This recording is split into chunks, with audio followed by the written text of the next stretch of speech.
भारत से जंग की तैयारी जो है वो बांग्लादेश करता हुआ नजर आ रहा है और पाकिस्तान के साथ मिलकर युद्ध की तैयारी में बांग्लादेश है। बांग्लादेश ने, जैसा कि हमने अभी आपको बताया, कि बॉर्डर्स पर T2 ड्रोन्स को तैनात कर दिया है। इसके साथ ही साथ एयरफोर्स के एयर बेसेस को भी अलर्ट पर रखा गया है। रेड अलर्ट पर बॉर्डर सिक्योरिटी यूनिट्स भी है। और भारत और बांग्लादेश के रिश्ते जिस तरीके से इन दिनों आगे बढ़ रहे हैं, ऐसे में स्थिति जो है वो काफी चिंताजनक बनी हुई है। तो खतरनाक दौर से भारत और बांग्लादेश के रिश्ते गुजर रहे हैं। बांग्लादेश में हिंदुओं पर अत्याचार लगातार जारी है। बांग्लादेश में हिंसा के खिलाफ दुनिया भर में आवाज बुलंद हो रही है। तो वहीं अब बांग्लादेश से भारत के खिलाफ आतंकी साजिश का खुलासा हुआ। इतना ही नहीं, भारतीय कोस्ट गार्ड ने 78 बांग्लादेशियों को भी पकड़ा है। पूरी खबर हमारी इस रिपोर्ट में देखिए। यूनुस की आतंकी साजिश, युद्ध लड़ेगा बांग्लादेश। बांग्लादेश की फौज कर रही है भारत से जंग की तैयारी। बांग्लादेश में बर्बरता, देश में हिंदुओं का गुस्सा, हिंदुओं के खिलाफ नफरती एजेंडा, इंडिया में उबाल। बांग्लादेश में हिंदुओं पर अत्याचार लगातार जारी है। पूर्व प्रधानमंत्री शेख हसीना के तख्ता पलट के बाद से बांग्लादेश के साथ भारत के रिश्ते में तनाव देखने को मिला है। बांग्लादेश में हिंदू अल्पसंख्यकों को निशाना बनाया जा रहा है। उनके घरों, दुकानों और मंदिरों में लगातार तोड़फोड़ की जा रही है। ऐसे में बांग्लादेश में हालात बद से बदतर हो गए हैं। बांग्लादेश में लगातार भारत विरोधी गतिविधियां हो रही हैं। और अब बांग्लादेश ने खुद स्वीकार किया है कि अगस्त में तत्कालीन प्रधानमंत्री शेख हसीना को पद से हटाए जाने के बाद अल्पसंख्यकों, मुख्य रूप से हिंदुओं के खिलाफ सांप्रदायिक हिंसा की 88 घटनाएं हुई।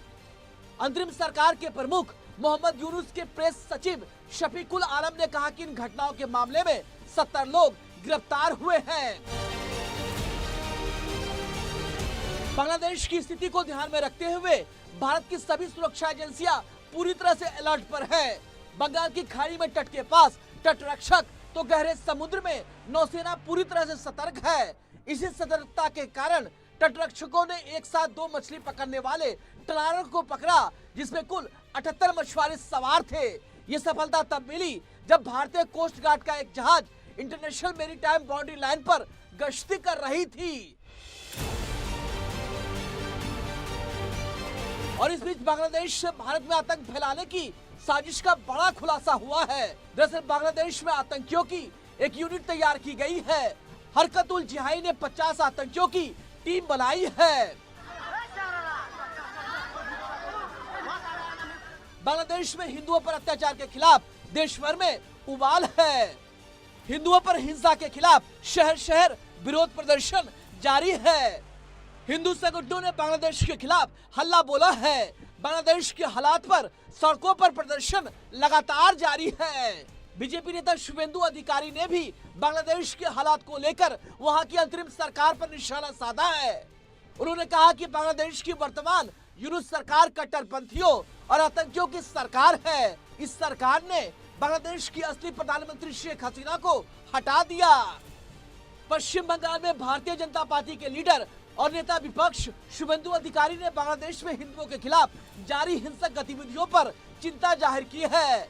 उन्होंने वर्तमान मोहम्मद यूनुस सरकार को गैर कानूनी बताते हुए कहा कि कानूनी रूप से आज भी शेख हसीना ही बांग्लादेश की प्रधानमंत्री हैं।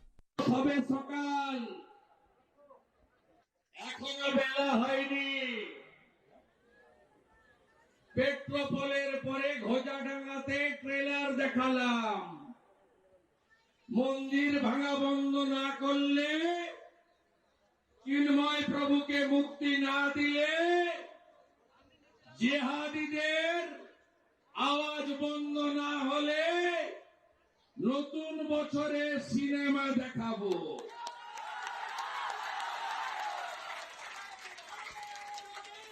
আপনারা জানেন গোটা পৃথিবীর সনাতনী সংগঠনগুলি পথে নেমেছে।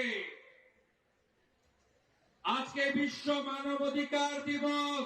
भारत ही नहीं, दुनिया भर के देशों में बांग्लादेश में हिंदुओं पर हिंसा के खिलाफ भारी गुस्सा है।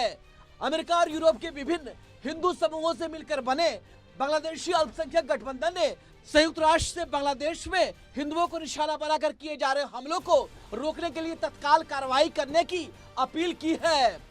कुल मिलाकर कह सकते हैं कि बांग्लादेश में हिंदुओं पर अत्याचार का विरोध दुनिया भर में जारी है, लेकिन बांग्लादेश की सरकार सुधरने का नाम नहीं ले रही है। Bureau report, India news.